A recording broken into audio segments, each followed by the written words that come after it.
Bismillahirrahmanirrahim. Assalamualaikum warahmatullahi wabarakatuh. Baik kawan semua, pada kesempatan ini saya akan membedah tesis saya dalam bidang filsafat politik Islam. Tesis dengan judul Wilayatul Faqih dalam pandangan filsafat politik Abdul Karim Surus. Mengapa saya meneliti Wilayatul Faqih dalam pandangan Abdul Karim Surus? Latar belakangnya paling tidak karena beberapa hal. Yang pertama adalah keunikan Wilayatul Faqih sebagai konsep yang membahas relasi agama dan politik, khususnya Islam dan demokrasi. Nah, yang kedua, mengapa tokoh Abdul Karim Surus? Karena Abdul Karim Surus yang pada awalnya adalah pendukung revolusi Islam Iran, kemudian menjadi pengkritik konsep Wilayatul Faqih dalam segala dimensinya, baik secara teoretik maupun secara praktik. Jadi latar belakang mengapa saya meneliti Abdul Karim Surus. Nah, dalam penelitian ini saya membatasi pandangan Abdul Karim Surus, kritik filosofisnya yang terkait dengan filsafat politik Abdul Karim Surus pada 5 hal. Yang pertama, legitimasi, lalu kebebasan, keadilan, sekularisme, dan demokrasi. Nah, itu adalah tema-tema di dalam filsafat politik. Nah, pandangan Surus tentang tema politik tersebutlah yang kemudian menjadi basis kritik Abdul Karim Surus terhadap Wilayatul Faqih.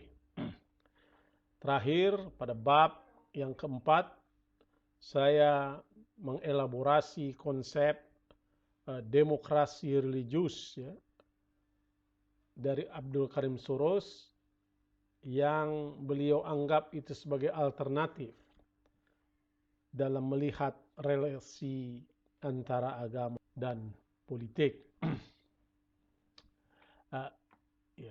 Tujuan dan manfaat penelitian ini semoga saja bisa menjadi kontribusi bagi perkembangan filsafat politik Islam. Ketika meneliti, terlebih dahulu saya meriset beberapa karya dalam bentuk disertasi, tesis maupun artikel sebagai kajian pustaka tentang pemikiran Abdul Karim Surus. Banyak tulisan tentang pemikiran Abdul Karim Surus dalam bentuk disertasi, tesis, atau artikel. Namun menurut saya relatif tidak ada yang menggunakan pendekatan filosofis. Beberapa misalnya disertasi yang membahas tentang pemikiran Abdul Karim Surus seperti Banafse Madaniyat menulis sebuah disertasi dengan judul New Theology in the Islamic Republic of Iran, a comparative study between Abdul Karim Surus dan Mohsen Kadifar, untuk meraih gelar doktor di University of Texas pada tahun 2014. Disertasi Banafse Madaniyat ini membahas pemikiran Surus dalam membandingkannya dengan Mohsen Kadifar dalam hal New Theology atau Kalami Jadid. Nah, disertasi ini berkaitan dengan political theology. Itu disertasi yang pertama. Disertasi lain adalah karya Foroh Jahanbach. Ia meneliti pandangan Soros ini sebagai prasyarat untuk lulus di Islamic Studies McGill ya, disertasi doktor tahun 97. Ya, dengan judul Democracy and Religious Modernism and Iran. Demokrasi dan pandangan modernisme religius dan di Iran ya, mulai tahun 53 sampai 97. Dari pemikiran Bazargan to Soros kepada Abdul Karim Soros. Disertasi ini juga berkaitan tentang teori political science. Jadi berkait tentang ilmu politik yang empirik. Dalam bentuk tesis, ada Ali Siar Rezai menulis tesis di Arizona State University dengan judul Wilayatul Faqih, Innovations are Within Traditions. Nah, tesis ini mengangkat Wilayatul Faqih dan mencoba membuktikan apakah Wilayatul Faqih itu sebuah inovasi, ijtihad politik Imam Khomeini tentunya, atau merupakan doktrin dalam ajaran Islam Syiah. Nah, ini menjadi tema di dalam tesis Ali Siar Rezai. Ia mengelaborasi tentang pendukung dan penentang Wilayatul Faqih dan tentu mengangkat Abdul Karim Soros ya, sebagai tokoh yang menentang Wilayatul Faqih. Namun tesis ini hanya menguraikan pandangan Abdul Karim Soros terhadap Wilayatul Faqih secara sekilas dan tidak terdapat argumen.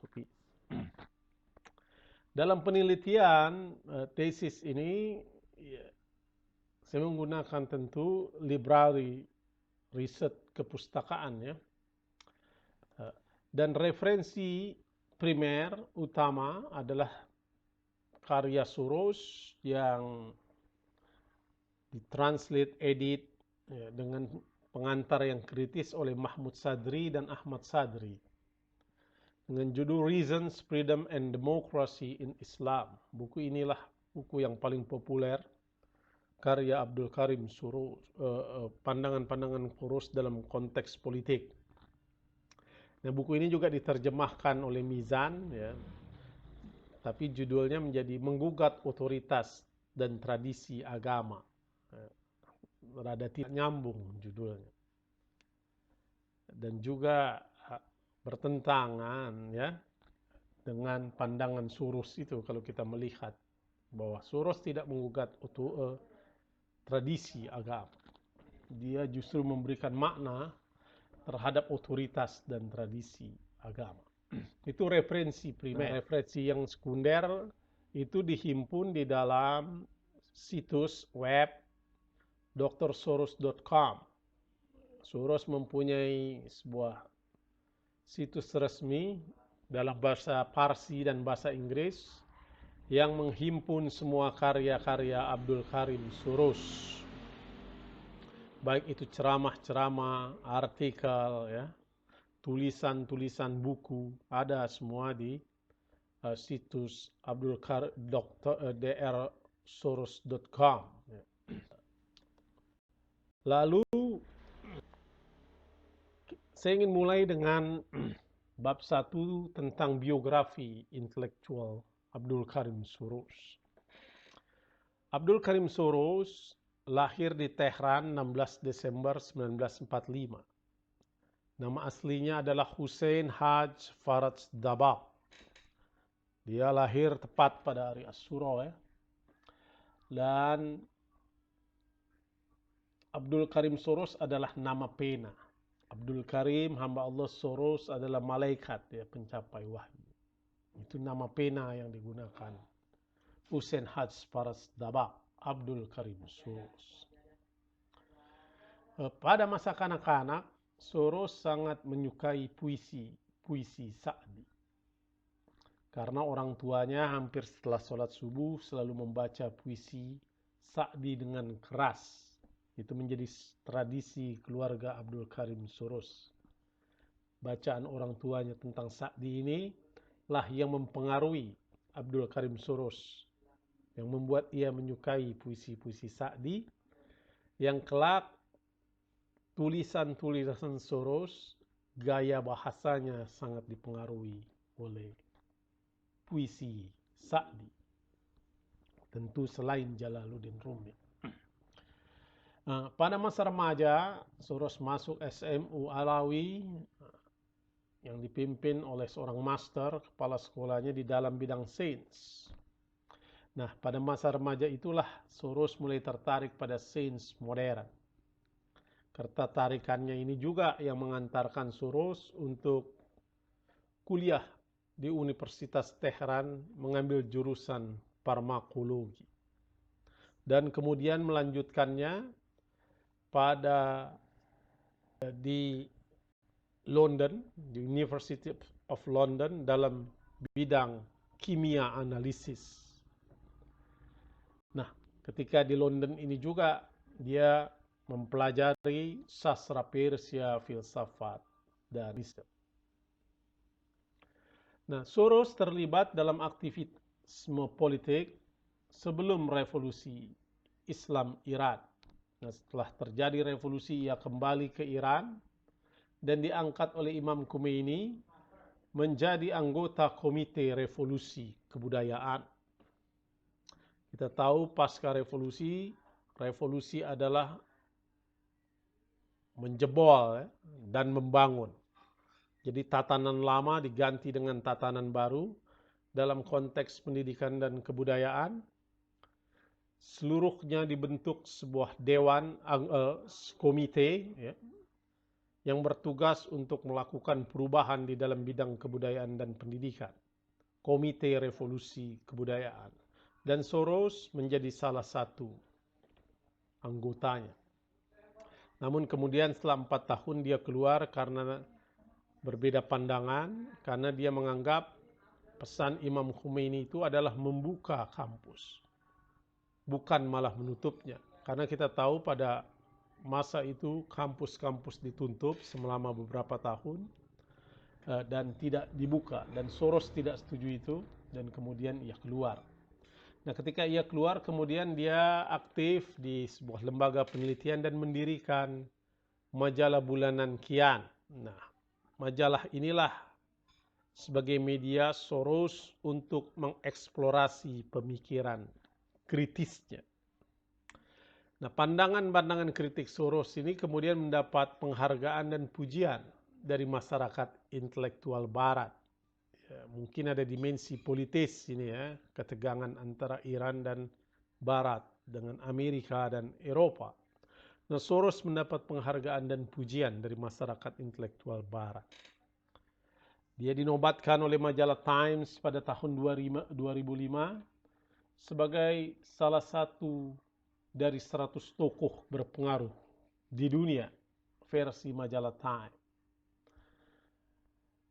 Dia juga dianugerahkan Erasmus Prize, sebuah penghargaan bergengsi Belanda. Dan kemudian Soros juga dijuluki sebagai Luther of Islam. Aktivisme Soros. Ada beberapa tokoh yang mempengaruhi pemikiran Abdul Karim Soros. Paling tidak ada 3 tokoh. Said Mutahari, Ali Shariati, dan Mehdi Bazarkan. Inilah tokoh, Iqbal juga sebenarnya. Tapi di Iran 3 tokoh inilah yang mempengaruhi pemikiran awal Abdul Karim Soros. Mengenai Murtado Mutahari, Soros mengatakan bahwa Mutahari itu, dia pernah mendatangi Mutahari dan ingin belajar filsafat. Tapi karena Mutahari tidak punya waktu, kemudian Mutahari menunjuk seseorang yang dianggap capable untuk mengajar Abdul Karim Soros dalam filsafat Islam.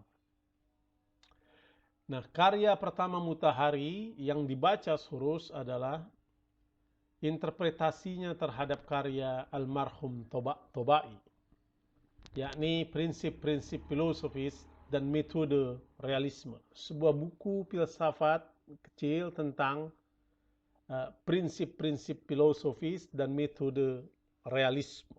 Buku yang banyak melakukan kritik terhadap materialisme dan realisme dalam filsafat barat. Buku ini sangat mengesankan Soros, sehingga ia menganggap bahwa buku ini menanamkan semacam arogansi filsafat dalam dirinya. Soros mengatakan, saya menganggap buku ini sebagai buku superior filsafat Islam yang tak terbantahkan. Saya senantiasa yakin bahwa seluruh dunia ada di bawah sayap kami. Dan kami dapat menangkis semua kritikan dengan argumentasi filsafat. Nah itu superioritas. Filsafat Islam itu, buku itu dianggap sebagai buku yang superior. Lalu tokoh yang kedua yang mempengaruhi Soros adalah Mehdi Bazargan. Kita tahu Mehdi Bazargan pernah menjabat Perdana Menteri, seorang tokoh di dalam revolusi Islam Iran juga. Pemikir besar ya, yang ide-idenya mengesankan Soros. Ya. Dia mengenal sebagai seorang politisi dan ilmuwan modern dan memiliki minat yang intens. Itu mengenai Mehdi Bazargan dalam pandangan Soros. Nah, Soros pernah membagikan buku Mehdi Bazargan kepada murid-muridnya yang berjudul Infinity of the Infinitely Small, sebuah buku. Ketika dia menjadi guru kimia, dia bagikan buku Mehdi Bazargan itu kepada murid. Nah, tokoh lain tentu adalah Ali Shariati. Soros mengikuti dan mengagumi tentunya Ali Shariati dan intensif hadir dalam Husseiniya Irsyad sebelum Husseiniya itu ditutup oleh pemerintah Reza Pahlavi pada masa itu.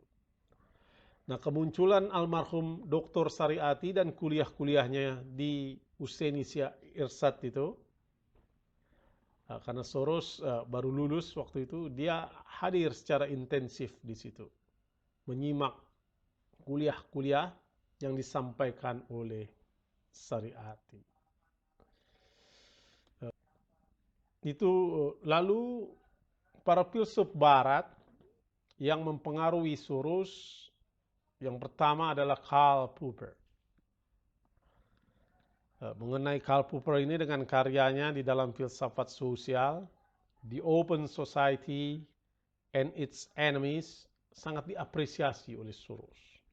Soros mengatakan bahwa serangan Popper terhadap Marxisme dalam buku itu sama dengan serangan Al-Ghazali terhadap filsafat Islam, yang membuat filsafat Islam itu tidak bisa lagi tegak di dunia Islam. Nah, begitu juga kritik Popper terhadap Marxisme yang membuat Marxisme tidak bisa lagi tegak di dunia Barat. Ini tokoh Karl Popper yang dikagumi Soros. Filsuf Barat lain yang mempengaruhi Soros adalah Baruch Spinoza. Mengenai Spinoza, Soros menganggap dia mempunyai hubungan personal ya. I have personal relationships with Spinoza, kata dia. Kata Soros. Nah, mungkin karena Soros menganggap mempunyai pengalaman yang sama dengan Spinoza. Kita ketahui Spinoza memiliki nasib yang bahwa dia pernah dikucilkan, ekskomunikasikan karena pandangan-pandangannya yang ditentang kaum ortodoks, dan terpaksa Spinoza harus meninggalkan tanah kelahirannya Amsterdam. Nah, Soros mengagumi Spinoza karena dia menganggap mempunyai hubungan personal itu. Nah, pandangan Spinoza khususnya di dalam relasi agama ya dan demokrasi ini lah yang kemudian menjadi dasar pemikiran Soros tentang religious demokrasi. Ini pandangan Soros juga tentang sekulerisme mempengaruhi pandangan Abdul.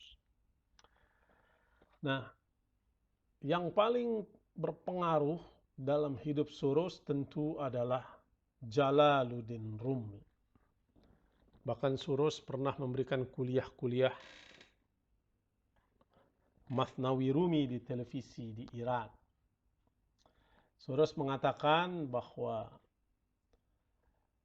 jika saya harus berbicara tentang satu orang sebagai model, ia adalah Maulana Jalaluddin Rumi.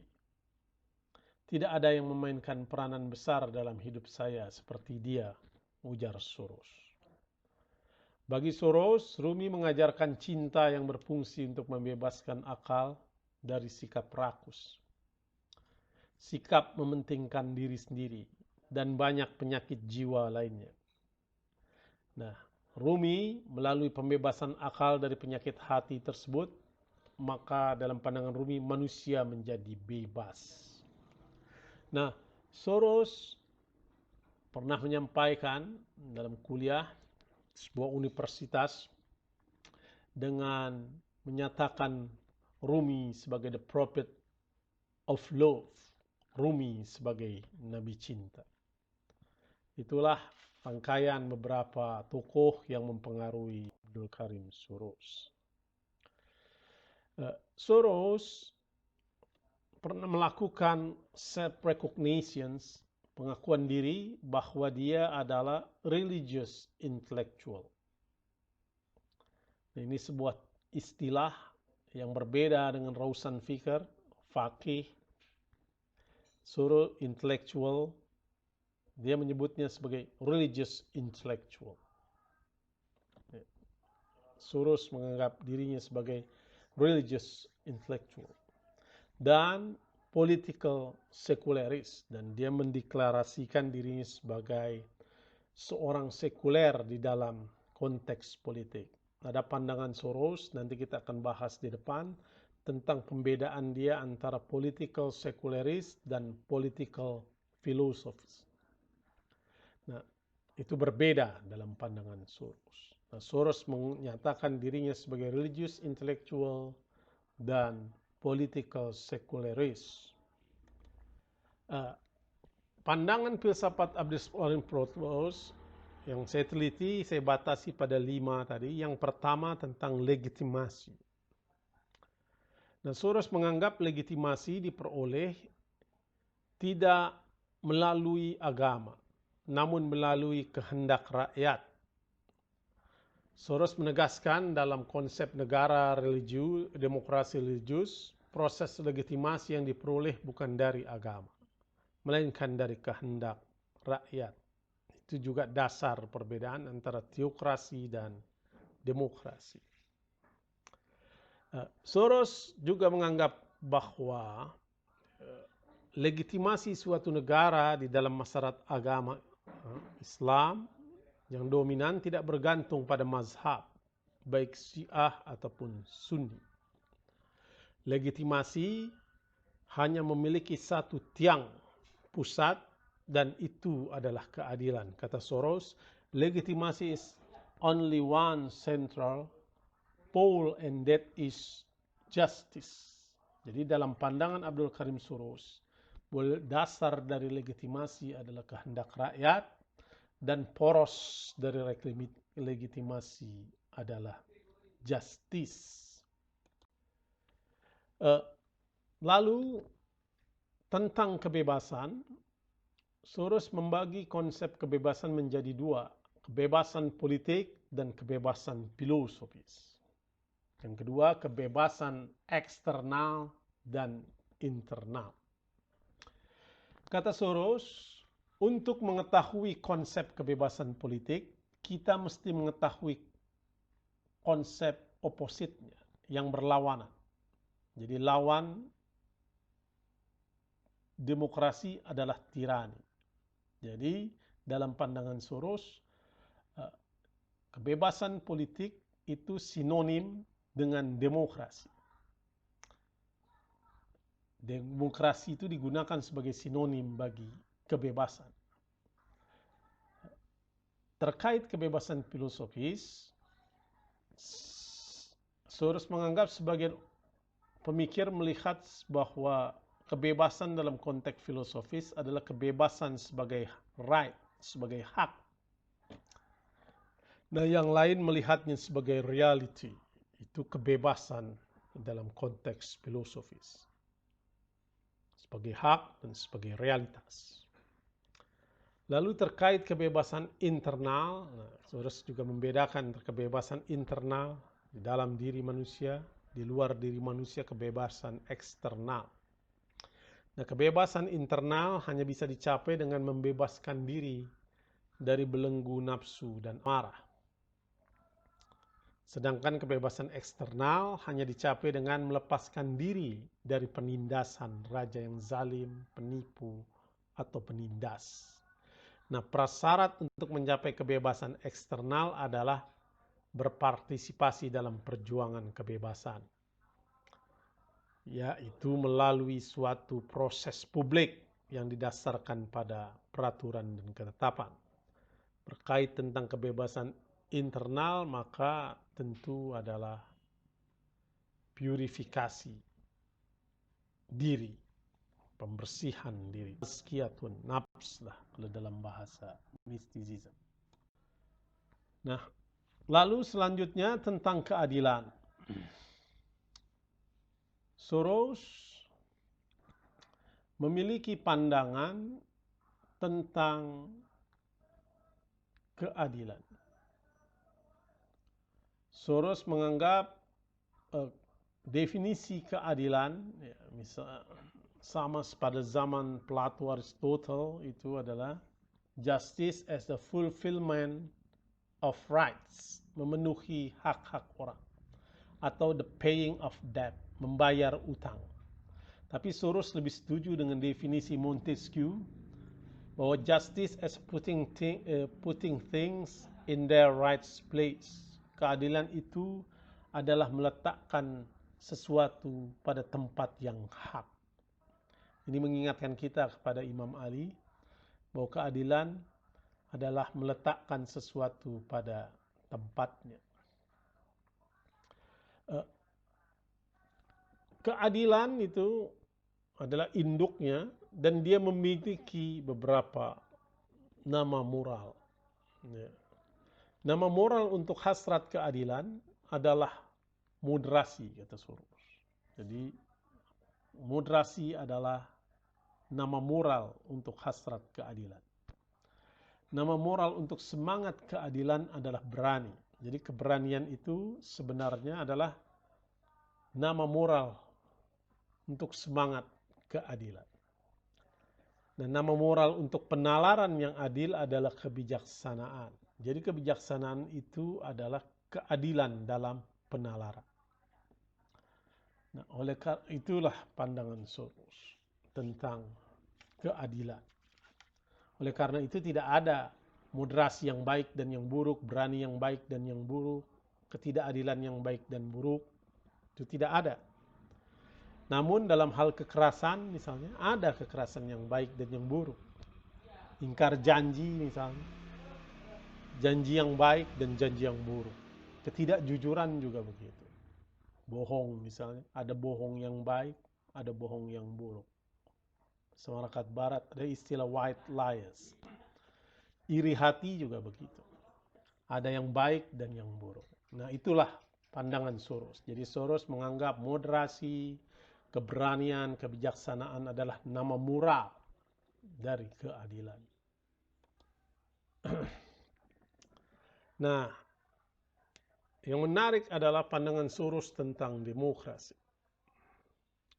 Demokrasi dalam pandangan Soros adalah, kata Soros, when I speak about democracy, is democracy as a rejection of tyranny. In other words, my proposed democracy is anti-tyranny theory. Jadi kata Soros, ketika saya berbicara tentang demokrasi, adalah demokrasi sebagai rejections of tyranny, penolakan terhadap tirani. Atau dengan kata lain, kata Soros, my proposed democracy is anti-tyranny theory. Jadi demokrasi dalam pandangan Soros adalah teori anti-tirani. Nah, demokrasi adalah manifestasi modern dan pencarian abadi manusia dalam menentang ketidakadilan dan menuntut keadilan. Jadi demokrasi itu adalah pencarian abadi manusia dalam melawan ketidakadilan. Dan juga manifestasi modern, ya, pasca Renaissance, ya, digerakkan oleh keinginan untuk keadilan. Namun keadilan dapat berhasil, ya, jika para pencarinya tidak terbebani oleh kemelaratan dan ketidakamanan. Jadi prasyarat utama untuk menegakkan keadilan, menegak dalam demokrasi, adalah para pencarinya itu tidak boleh hidup melarat dan tidak aman. Dia harus tidak melarat dan dalam situasi yang aman. Maka di situ akan muncul demokrasi yang tentu adalah basisnya adalah keadilan. Ada pandangan Soros yang menarik tentang demokrasi yang menjadi khas, yaitu Soros menganggap bahwa demokrasi adalah cara memerintah dalam konteks negara ini. Demokrasi adalah sebuah cara memerintah right-oriented people using a low-error system of management. Jadi dalam negara demokrasi bahwa berorientasi pada hak rakyat dan sistem manajemen pemerintahan yang rendah tingkat kesalahannya. Nah, ini adalah dua prinsip, ya, di dalam sistem demokratik, yaitu berorientasi kepada hak dan sistem manajemen yang dirancang untuk meminimalisasi kesalahan. Itu prinsip di dalam negara demokrasi. Sementara despotic system, sistem despotik, tirani, itu memiliki high error system of management. Sistem manajemen pemerintahan yang tinggi tingkat kesalahannya. Mengapa tinggi tingkat kesalahannya? Karena single individu membuat seluruh keputusan dan rakyat hanya diarahkan untuk menjalankan kewajiban, bukan hak, rights. Nah, ini sistem despotik. Jadi despotik itu memiliki sistem manajemen yang tingkat kesalahannya tinggi. Nah, ini menjadi khas pandangan Soros tentang sistem pemerintahan demokratis. Jadi sistem pemerintahan demokratis itu berorientasi pada hak dan sistem manajemen pemerintahan yang rendah tingkat kesalahannya. Lalu yang terakhir tentang sekulerisme. Nah, ini menjadi khas pandangan Soros, dan Soros mendeklarasikan dirinya sebagai penganut sekulerisme politik. Nah, sekulerisme politik ini berbeda dengan sekulerisme filosofis. Sekulerisme politik tidak anti agama. Dia hanya memisahkan agama dan politik. Biarlah dua-duanya berjalan pada koridornya, agama dan politik. Namun kalau sekulerisme filosofis itu ditegakkan atas dasar materialisme dan anti agama, menolak agama. Bahkan agama harus disingkirkan dalam realitas kehidupan masyarakat. Itu sekulerisme filosofis. Nah, Soros menolak pandangan sekulerisme filosofis dan menganggap masyarakat agama harus mendukung sekulerisme politik Karena dengan sekulerisme politik, maka hak-hak individu, hak-hak keberagaman itu mendapat jaminan dan terdapat pluralisme agama. Jadi negara menjadi imparsial terhadap agama-agama yang ada, tidak menjadi dominan. Jadi sistem negara pemerintahan tidak didominasi oleh pandangan agama tertentu. Itu pandangan politik. Lalu pada bab ketiga,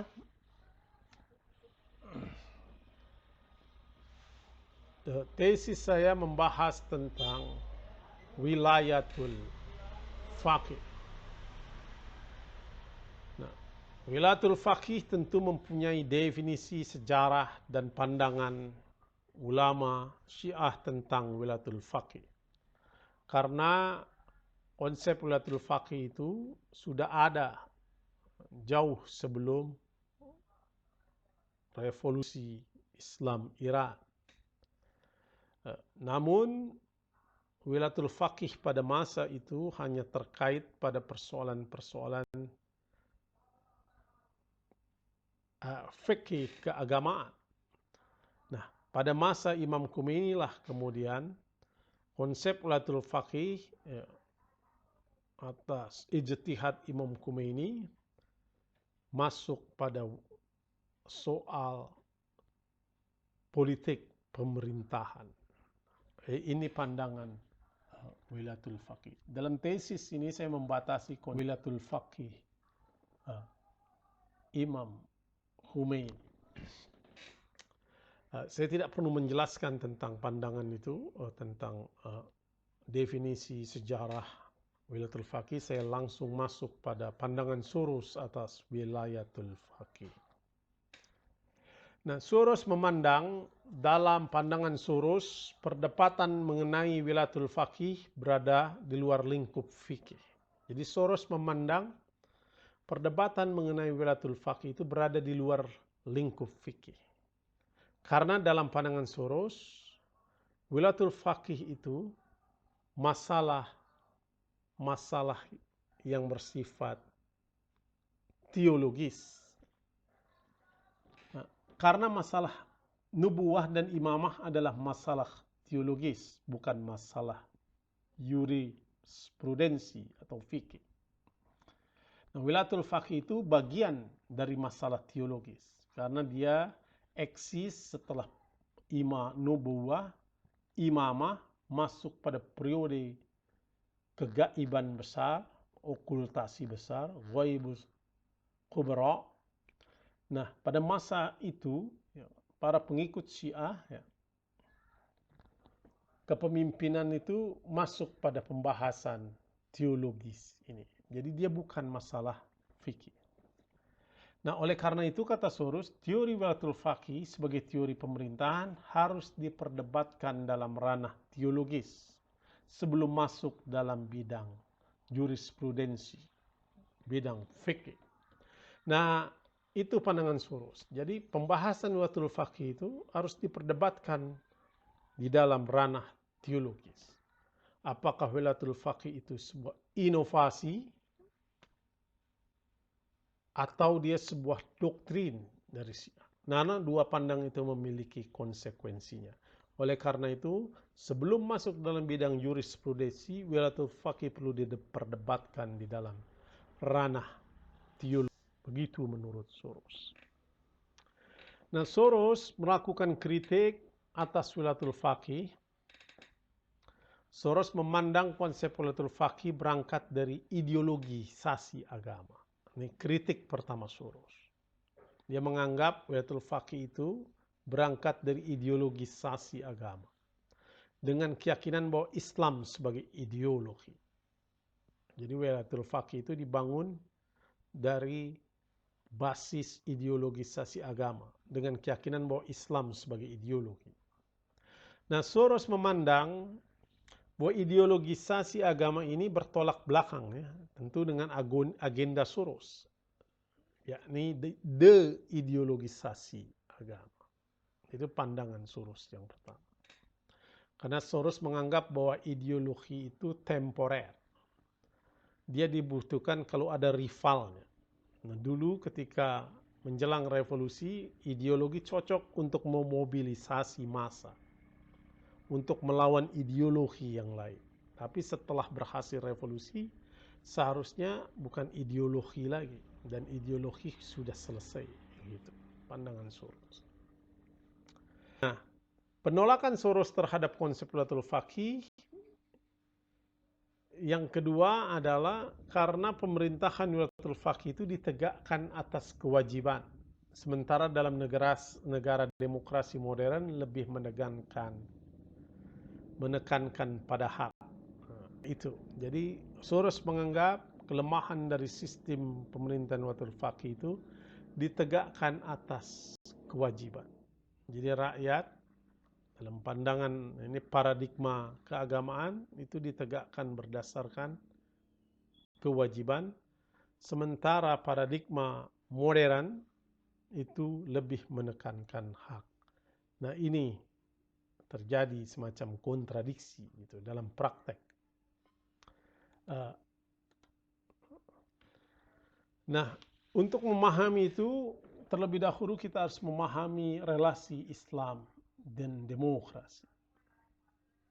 Nah, relasi Islam dan demokrasi ini memiliki masalah yang multidimensional. Karena kan percakapan tentang Walatul Faqih adalah jawaban terhadap relasi Islam dan demokrasi. Nah, Soros menganggap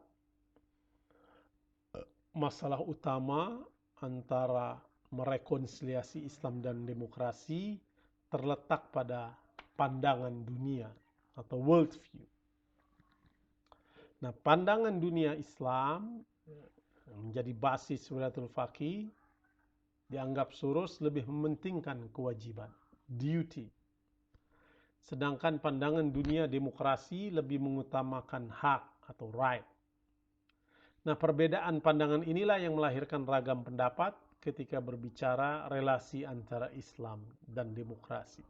Jadi ketika kita berbicara tentang relasi antara Islam dan demokrasi, maka problem pertama dan utama adalah pada persoalan worldview, pandangan dunia Islam dan pandangan dunia modern.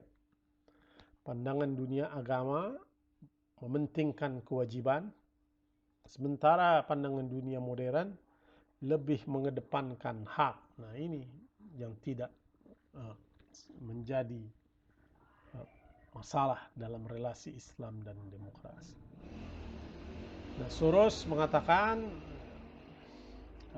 itu juga pada saat ini sebenarnya itu bisa dipertemukan dengan keadilan. Nah, Soros mengatakan nowadays pada saat ini the implementation keadilan yang agama juga mungkin hanya bisa melalui demokrasi. Jadi Soros menganggap bahwa keadilan dan agama juga menginginkan keadilan itu hanya mungkin melalui demokrasi, tidak melalui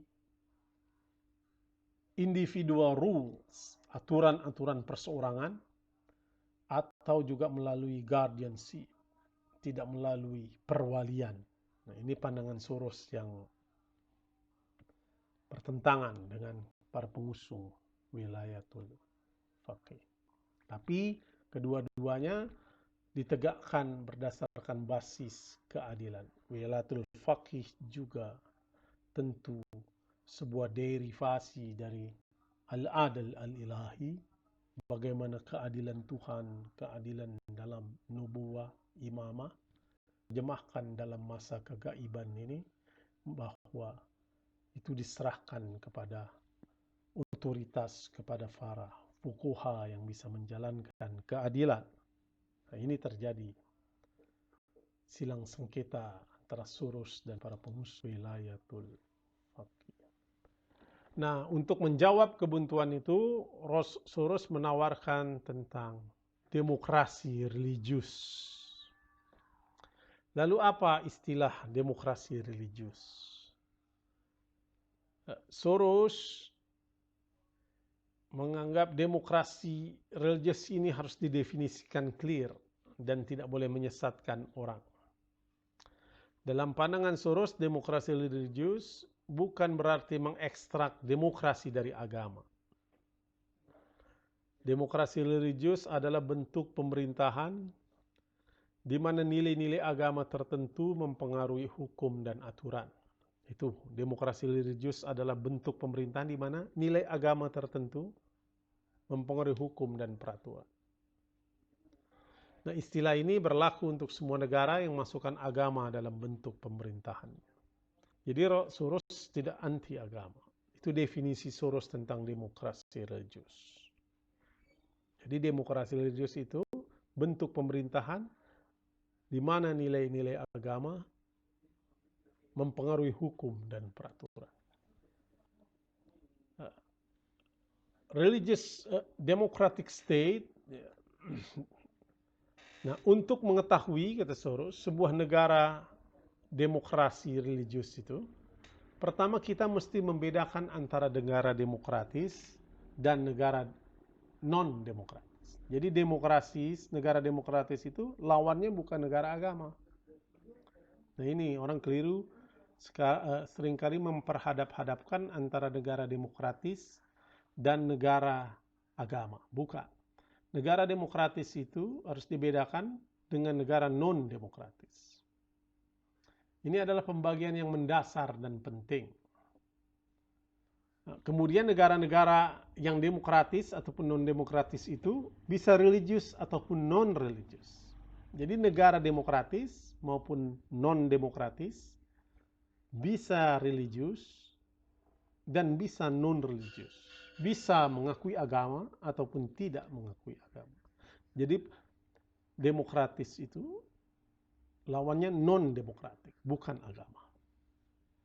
Nah, Soros menganggap religiusitas bukan karakter esensial dari suatu negara. Mengapa negara disebut religius? Karena masyarakatnya religius. Jadi keberagamaan, religiusitas bukan karakter esensial dari suatu negara. Mengapa negara itu disebut religius? Karena masyarakatnya religius, bukan bentuk negaranya yang religius. Masyarakatnya religius, maka negara itu menjadi religius. Nah, dalam masyarakat yang religius, negara harus menghormati nilai-nilai rakyat, terutama nilai-nilai yang dianut mayoritas rakyat. Nah, dalam pengertian ini negara mengambil corak keagamaan. Jadi kalau dalam masyarakat yang religius seperti Indonesia, Iran, negara harus menghormati nilai-nilai rakyat, terutama nilai yang dianut mayoritas rakyat. Kalau mayoritasnya Islam, maka corak, ya, negara mengambil corak keagamaan Islam, nilai-nilai Islam itu. Itu pandangan Soros tentang religious democratic state. Nah, oleh karena itu Soros tidak menolak tentang negara dan agama dalam kehidupan negara.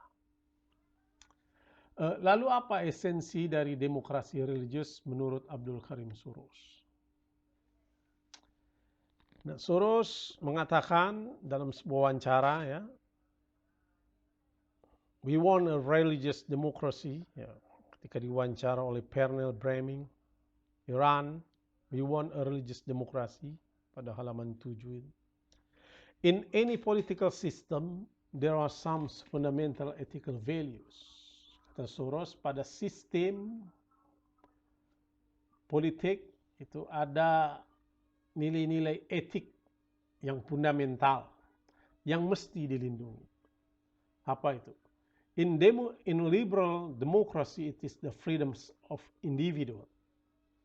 Di dalam masyarakat demokrasi liberal, nilai-nilai etiknya itu yang fundamental adalah kebebasan individu. Itu di negara demokrasi liberal. Dan kebebasan individu itu dilindungi di dalam negara demokrasi liberal. Di dalam sistem sosialis adalah social justice. Dalam sistem sosial justice seperti Cina, ya, Rusia, dulu Eropa Timur itu, Skandinavia adalah social justice. Jadi socialist system, it is social justice. In the socialist system, it is social justice.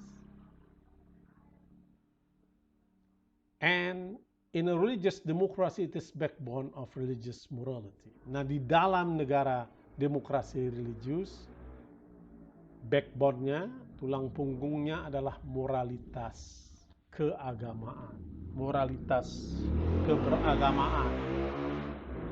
Nah, itulah. Jadi dalam sistem politik apapun itu ada nilai-nilai etik yang fundamental. Dalam demokrasi liberal seperti Amerika itu adalah kebebasan individu yang menjadi pusat. Seluruh kebijakan negara itu muncul dari kebebasan individu. Di dalam sistem sosialis adalah keadilan sosial. Seperti Indonesia ini sebenarnya menganut sistem sosialis. Keadilan sosial. Dia menjadi dasar dalam sistem kehidupan sosialis sistem. Nah, di dalam demokrasi religius, tulang punggungnya itu adalah moralitas agama. Jadi konsep demokrasi religius Soros ini ditegakkan dalam paradigma akhlak, religious morality. Itulah menjadi basis dari bangunan demokrasi religius Abdul Karim Soros. Nah, sebagai kesimpulan dari pembahasan bedah tesis kita, ada beberapa. Yang pertama, kritik atas wilayatul faqih Soros, ya, bertitik tolak dari penolakannya atas ideologisasi agama. Jadi Soros menganggap konsep wilayatul faqih ditegakkan atas landasan Islam sebagai ideologi. Soros berkeyakinan bahwa pemerintahan agama yang diideologisasikan dapat mengarah pada otoritarianisme dan non-demokratis. Pandangan ini tentu akan menimbulkan reaksi yang keras dari para pengusung wilayatul faqih. Yang kedua, Soros berpendapat bahwa wilayatul faqih tidak memiliki relevansi dengan kaidah demokrasi modern. Karena demokrasi modern mengedepankan hak daripada kewajiban. Sementara wilayatul faqih dianggap lebih mengedepankan duty daripada right. Karena paradigma agama adalah paradigma yang ditegakkan di atas kewajiban. Sementara demokrasi modern menganut paradigma yang berorientasi pada hak. Dan Soros melihat bahwa pemerintahan wilayatul faqih ditegakkan berdasarkan kewajiban sebagaimana diatur dalam fiqh. Itu yang kedua kesimpulannya. Yang ketiga, Soros mengkritik eksistensi dan kekuasaan wali faqih dalam konsep wilayatul faqih. Nah, ini yang kontroversial. Karena dianggap bertentangan dengan egalitarianisme dalam sistem demokrasi modern.